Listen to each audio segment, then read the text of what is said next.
And the independent member for New England, Tony Windsor, joined us from Canberra shortly after Parliament rose.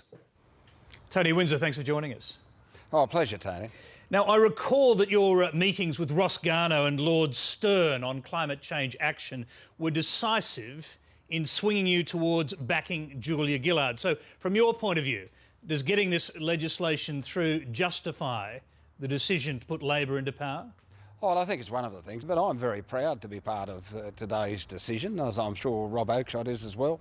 You know, we've put a lot of work into this with many other people, of course, on the multi-party Climate Change Committee, but the Garnaut and Stern meetings were important, as were many of the other meetings in terms of that 17-day period. Now, putting that question the other way around, does the way Tony Abbott has handled this issue reinforce your own judgment that putting him into power, giving him the leadership, would have been the wrong thing to do? Well, I think we saw quite clearly during that period of time that Tony would have struggled with the dynamics of a hung parliament. I think that was quite clear. It was also clear that he really didn't want anything to do with this particular issue, the issue of climate change and what we can do about it. And the National Broadband Network was also one of his agendas that was off the list in terms of what I was particularly talking about at the time. So I think in that sense it does reinforce the decision.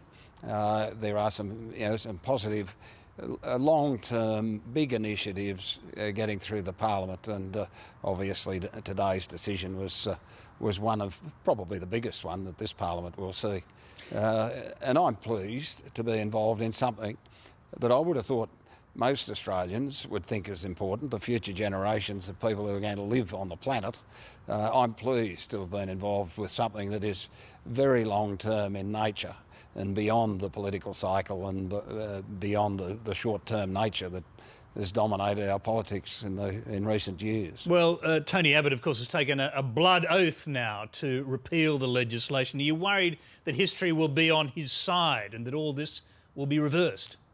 Well, one parliament can't bind a future parliament to anything. That's part of our constitutional arrangement. But I think once people get away from the fear and all the nonsense that's been peddled in relation to this, and they actually see things starting to happen on the ground, they actually see the policy outlines, they'll actually start to listen to what's happening internationally as well. I think it'll be very difficult for the Liberal Party to roll some of this back. I'd be very disappointed if they even wanted to, because now Tony's saying that he agrees with exactly the same target as the Labor Party. So it's a 5% target. It is the cheapest way to deal with it through a market mechanism. I think anybody with any brains actually knows that now. So why would you bundle the whole thing up and throw it out again just for the political cause when it's the cheapest way of achieving the outcome that you've espoused as well? It's just beyond logic in my view. So what do you make of the passions that this has evoked, and particularly today, and encouraged by cries such as those from Warren Truss that tyranny has come to Australia? Yes, and it's all a socialist plot. This new capitalist market mechanism to solve an issue is apparently a socialist plot now. I was sort of a bit bemused by it. I guess everybody has their take-home message. They all make their own lunch, and Warren made a fairly silly one today. Have you ever seen anything, however, like the public protest in the gallery today in terms of its systematic nature and its orchestration?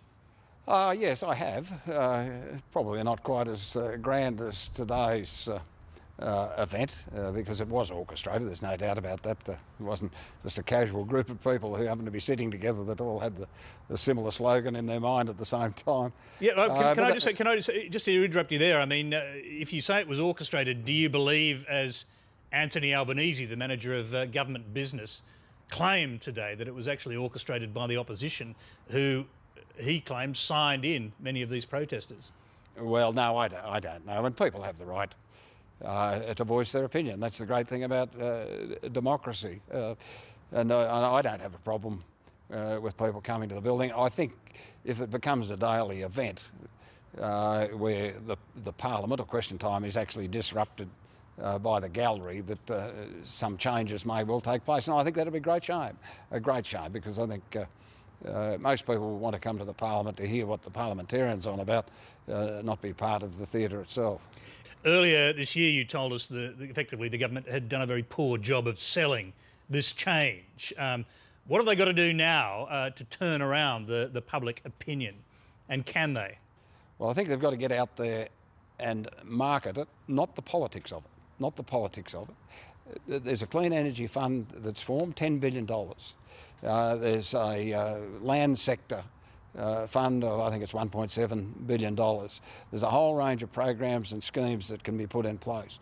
I think people respond to renewable energy. So when the solar plant goes ahead in Moree, for instance, or Chinchilla, and there's other examples across the nation, the government, the Prime Minister, the Minister should be out there promoting what the end result of this is in terms of sustainable renewable energy resources, not the politics of it. And I think that's been the failing, in a sense, is haven't been able to get across what this is really about. It's about transitioning from one form of an economy to another. And this is where I think regional people have missed the argument as well. The opportunities in this are mostly in the regions. All of the sustainable renewable energy resources, whether they be wind, solar thermal, geothermal, biomass to biofuel, all of those things are going to be activities that happen in country locations, and they are positives for the future of those particular communities. The landscape sector, the soil sector, the biodiversity sector, all of those things, the encouragement of conservation tillage practices which adapt to climate variability or climate change, they're all positives for the farm sector and regional communities. But we've had this sort of negative naysaying that it's all about being taxed for how many cows you've got. That's still going around. I think that what the government really needs to do, and it's got 2 years to do it, got to get out and sell what's going to be happening on the ground, where the real change is going to take place. And if it can do that, well, anything can happen. A final question. You're reportedly supporting the government's migration amendment vote tomorrow. How damaging will it be for the government if it loses that vote? Well, people get all hot and bothered because it's a hung parliament. I can remember being in the 91 state hung parliament, and the very first day the Minister for Housing put up an amendment to the Disorderly Housing Bill, which is about the operation of brothels, and I voted against it. And that was the first time in New South Wales that the government had been defeated on the floor of the House on a piece of legislation. Well, after a while they became used to it, and I'd suggest if the government goes down on this tomorrow, well, might be the first of a few, but that's what democracy's about. Take it on the chin and get on with it. Tony Windsor, we'll have to leave you there. We thank you very much for taking the time to come and talk to us. Thanks, Tony.